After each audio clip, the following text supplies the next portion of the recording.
সবাইকে জয় যিশু, praise the Lord. ঈশ্বরের সত্যের বাক্য, ইংরেজিতে the truth of the word of God. আমরা এই বাইবেল দেখেই আমরা আলোচনা করি এবং বাইবেল থেকেই আমরা যা যা কিছু আলোচনা করে সেইভাবে আমরা একত্র হিসাবে আমরা শিখি, সেইভাবে আমাদের প্রার্থনা।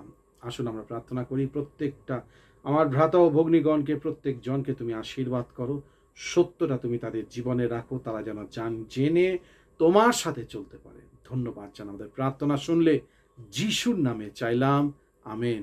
Praise the Lord. যারা যারা আপনারা সাবস্ক্রাইব করেননি অবশ্যই করবেন, the truth of the word of God. তাহলে আসছে দিনে যখনই আমরা নতুন ভিডিও দেব, আপনারা শুনবার পর, মেনে যাবার পর আপনারাও ঈশ্বরের মধ্যে গেঁথে উঠতে পারবেন। Praise the Lord. আজকে আমরা দেখে নেব প্রভাবস থেকে, আমরা একটুখানি আজকে আমরা দেখে নেব প্রভাবসের 8-8 আমরা দেখব 13।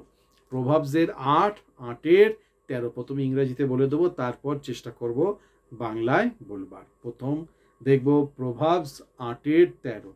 এখানে লেখা রয়েছে, number 1, all who fears the Lord.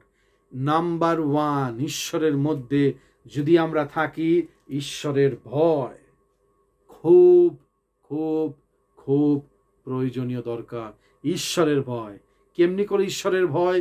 ঈশ্বর কি বলবে আমাকে এই কাজটা আমি যদি করি, বা ঈশ্বর আমাকে কিন্তু দেখছে, এই জিনিসটা চিন্তা ভাবনা থাকা দরকার। বা আমি যদি এই কাজটা যদি করি যেটা ঠিক নয়, 2 নম্বরই কাজ, বা এই কাজটা ইললিগেল কাজ না, আমি যদি করি, ঈশ্বর কিন্তু দেখছে। মানুষ যদি না দেখে, ঈশ্বর দেখে। সেই জ্ঞান, দেখুন, সেই জ্ঞান শুধু পবিত্র আত্মাই দিতে পারে।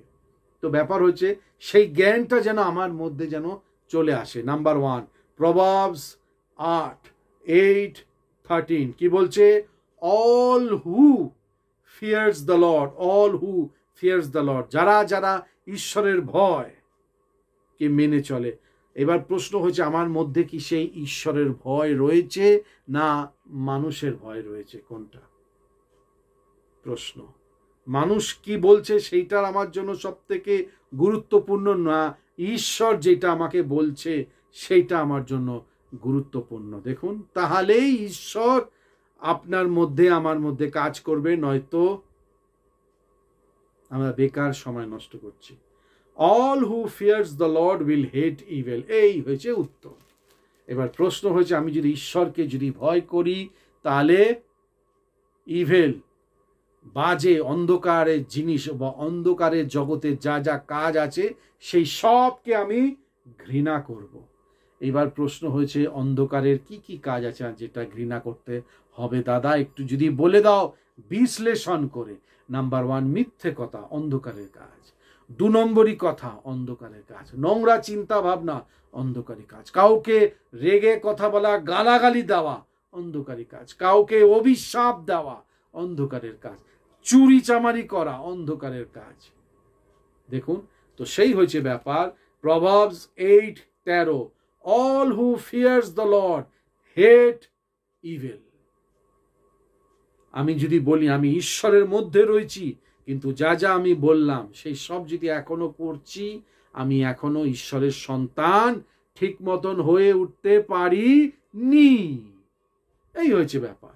কি কি আছে আমার মধ্যে কোয়ালিটি? মিথ্যে কথা, চুরি করা, অভিশাপ দেওয়া, পরনিন্দা, পরচর্চা, নোংরা কথাবার্তা, নোংরা জোকস, নোংরা এরর বিষয় ঠাট্টামি করা, একে ছোট করা, ওকে বড় করা, যা কিছু অন্ধকারের মধ্যে কাজ। বাইবেল বলছে, all who fears the Lord will hate evil. এই সব যা যা কিছু বললাম, আমাদেরকে ওই সব ঘৃণা করতে বলেছে। আমি যদি বাস্তবিক তার সন্তান হই, যা যা কিছু বললাম এই সব কিছু ঘৃণা করতে হবে। হেট ইভিল, ঠিক আছে। তারপর কি বলছে?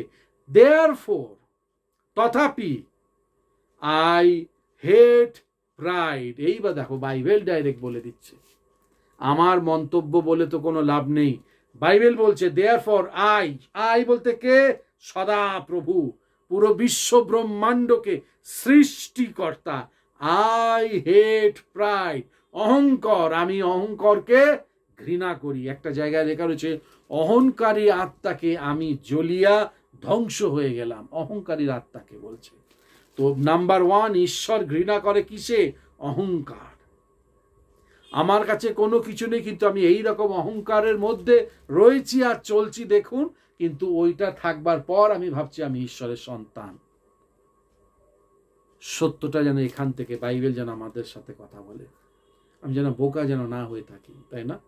Therefore I hate pride, 1 number, and arrogance, মানে যেটা সব কিছুর মধ্যে গলাবাজি, বা arrogance বা arrogant মানে সহজেই আমি কোনো কিছু বুঝতে চাই না, আমি যেটা বলছি সেটাই ঠিক, আমি যেটা আদেশ দেব সেটাই তোমাকে করতে হবে, আমি যেভাবে বলবো তুমি সেইভাবে করবে। arrogant মানে কি? আমি একদম ঢিঠ, একটা অহংকার, একটা arrogance। ঠিক আছে, নাম্বার 1। নাম্বার 2 হয়ে গেল। Number 3, corruption. Oh my god, corruption. Corruption বলতে আমার মধ্যে কপটা ছাড়া আর অন্য কোনো কিছু নেই। করাপশন বাইবেল বলে যা যা কিছু 2 নম্বরই করছে আমি, সব কিছুর আন্ডারে চলে আসছে, করাপশনের আত্মার মধ্যে চলেছে, করাপশনের মধ্যে চলে আসছে। ঠিক আছে, তারপর কি বলছে? অ্যান্ড প্রিজার্ভেটিভ স্পিচ, মানে যা যা কিছু নোংরা কথাবার্তা। দেখুন, আমি বাংলা ভাষায় বলে দিলাম, এটা আবার ইংলিশ ভাষায় রয়েছে। প্রিজার্ভ স্পিচ, যা যা কিছু অহংকারী কথা, কাউকে ছোট বড় কথা, যা যা কিছু কার হৃদয়কে ভেঙে চুরমার করে দেবে, ওই সব কিছু বাইবেল বলছে ঈশ্বর আই হেট ইভেল, এই সব কিছু বলছে ইভেল। কেমনি করে? এবার দেখছি। All who fears the Lord will hate evil. তার মানে কি? আমি যদি বলি আমি তার সন্তান, আপনি যদি বলেন আপনি তার সন্তান, এই সব কটা জিনিস বার করে দিতে হবে আমাদের নিজের ঘর থেকে, নিজের এই দেহ থেকে, নিজের এই চিন্তা ভাবনা থেকে, নিজের হৃদয় থেকে বার করে দিতে হবে। Pride, arrogance, corruption, preserve speech, বা বাংলায় যদি বলেন যত রকমের নোংরা কথাবার্তা, গালাগালি, অভিশাপ, পরনিন্দা, পরচর্চা, চুরি, ঠকানো, বা যা যা কিছু, 1 টাকাকে 2 টাকা করা, 2 টাকাকে 10 টাকা করা, সব কিছু। এর জন্য বলছে all who fears the Lord will hate evil, will hate evil। আমাদের আর কোনো রাস্তা নেই, we have to hate evil। এই হচ্ছে ঈশ্বরের সত্যের বাক্য। যদি ইভেলকে আমরা যদি ঘৃণা না করি, ইভেলকে আমরা না জেনে প্রশ্রয় দেই, তার মানে কি? আমাকে আরো জানতে হবে সত্যটা কি। আর যদি জানবার পর, আপনি এই ভিডিওটা দেখবার পর যদি ওই একই কাজ যদি করতে থাকেন, ঈশ্বর যেন আপনাকে বাঁচায়। এইটাই আমি বলবো, ঈশ্বর যেন আপনার উপরে কৃপা করে, আমি যেন তাড়াতাড়ি সেই নোংরা পথ থেকে আমি যেন রিকভারি করি, তাড়াতাড়ি যেন বেরিয়ে আসতে পারি। আশা করি আমরা সকলে বুঝতে পারলাম। যারা যারা সাবস্ক্রাইব করেননি অবশ্যই করবেন। The truth of the word of God আমাদের ফেসবুক পেজ রয়েছে, আর the truth of the word of God YouTube channel রয়েছে, অবশ্যই সাবস্ক্রাইব করবেন, ফলো দেবেন, তাহলে নেক্সট ভিডিও আপনাদের কাছে পৌঁছে যেতে পারেন, আপনারাও ঈশ্বরের মধ্যে আরো পাকাপোক্তভাবে গেঁথে উঠতে পারেন। সকলকে জয় যিশু, প্রেজ দ্য লর্ড। আসুন আমরা প্রার্থনা করি, প্রত্যেকটা ভ্রাতা ভগ্নীগণের জীবনে তুমি আশীর্বাদ করো, যিশুর নামে চাইলাম, আমেন। সবাইকে জয় যিশু, প্রেজ দ্য লর্ড।